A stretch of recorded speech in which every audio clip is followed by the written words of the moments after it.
hardships. Mike Murdock, in his book The Assignment, says, "Whatever makes you cry is a clue to what God wants you to solve. To every suffering you are presently facing, there is a clue in them that God wants you to discover. This clue is what God wants you to solve. What makes you cry? What hurts you? What made you feel dejected? You need to look inward to discover a secret God wants to expose to you. You should also note that most of the opposition and challenges you face are to build and prepare you for greater things ahead. You may feel the whole world is against you and things are not working as planned. Whatever the problem, no matter how, happens for a reason. Having to face major hardships shows you have a major calling on you. The book of 2 Corinthians 4:17 says, "For our light and momentary troubles are achieving for us an eternal glory that far outweighs them all."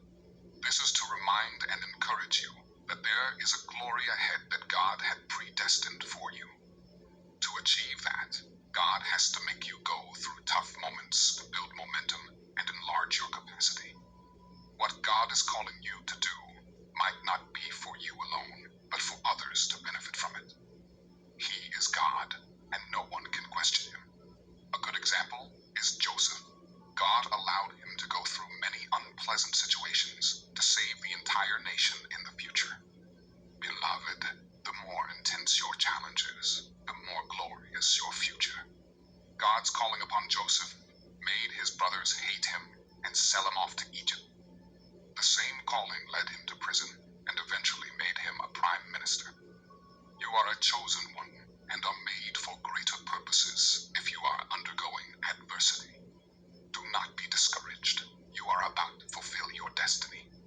Number 2, people hate you for no reason. Do you wonder why people just dislike you without apparent reason? There is nothing you do that looks sensible to them. They never appreciate you when you try to be good to them, even when you overlook their negative attitudes towards you. They never seem to care much about you and are ready to shun your good ideas. Be calm. All these happen to you because you are a chosen one. One of the signs that shows you have a call upon you is when people disdain you and will do anything to shut you up. Don't be intimidated and dejected. They are against you because they see in you the greatness they wish they had. There is something wonderful and peculiar about you that they seem envious of. Rather than celebrating you, they feel offended. You don't have to be concerned about such people, but fix your gaze on what God will make of you. Discover what God wants you to do, and then go for it and fulfill your purpose. What men think of you does not matter. As long as God is on your side, you are a majority and can be sure of his awesome company. Jesus says to his disciples in John 15:19, "If you belong to the world, it would love you as its own. As it is, you do not belong to the world, but I have chosen you out of the world. That is why the world hates you. Know that people will hate you because God has chosen you. If people around you constantly conspire against you without cause, it is a good sign that you are specially chosen. There is a divine mandate upon your life. Number 3, you are a good and cheerful giver. Do you love giving to people unconditionally? Do you love to attend to other people's needs without expecting back in return? It is a great sign you have been chosen. When you give out to others, even at the expense of your own needs, there is a greater calling on you. You may not know this, but it is so true. That you have this giving habit means a lot. Not everyone can give, especially when it is not convenient. But when it comes to you, even in the worst case scenario, you are so selfless in giving your substance. It might not be in the case of money alone. It might be giving your time to people who just need someone around them, or checking on people occasionally. It might be contributing a cause to an organization, church, or school, or helping the aged. Any of these shows you are destined for something more.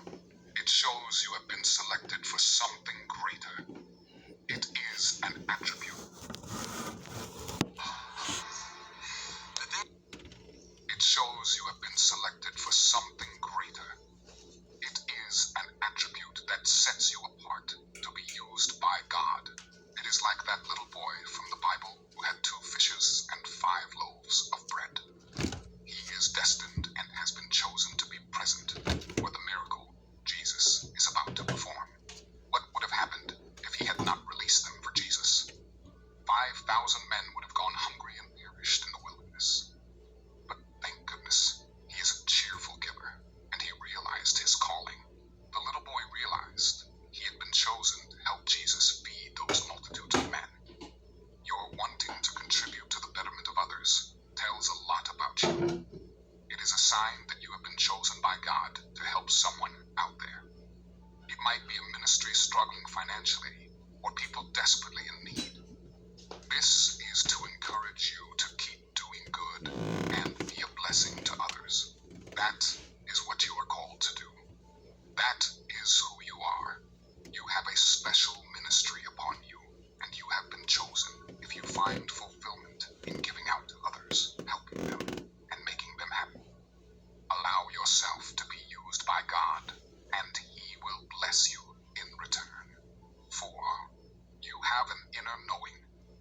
Do you have this sense of knowing that you are made for more? You just know within you that you are extraordinary. You have these positive feelings about yourself, that there is a mandate upon your life. You have this good perception about yourself that you can't just explain. Are you watching this video right now, and something in you is confirming this? I am happy to tell you that you are a chosen one. It might be a constant feeling that you are not made to be around the chicks. You feel like an eagle that is ready to soar. You feel uncomfortable living an ordinary life. You want more in life, and you can't just stand still. Sometimes you have this great urge to leave your comfort zone. You want to explore and go beyond. Beloved, all these are signs you have a call upon you.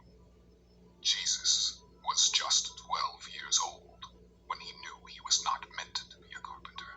He knew God had called him for a greater purpose. He had a deeper sense too strong within him that won't make him stand still. That is why he had to go to Jerusalem and start teaching the scholars while simultaneously asking them questions. His earthly parents, Joseph and Mary, having missed his whereabouts, had to search for him for days before they could find him in Jerusalem. When they saw him, they were so worried that they asked him, "Son, why have you treated us like this? Your father and I have been anxiously searching for you." When Jesus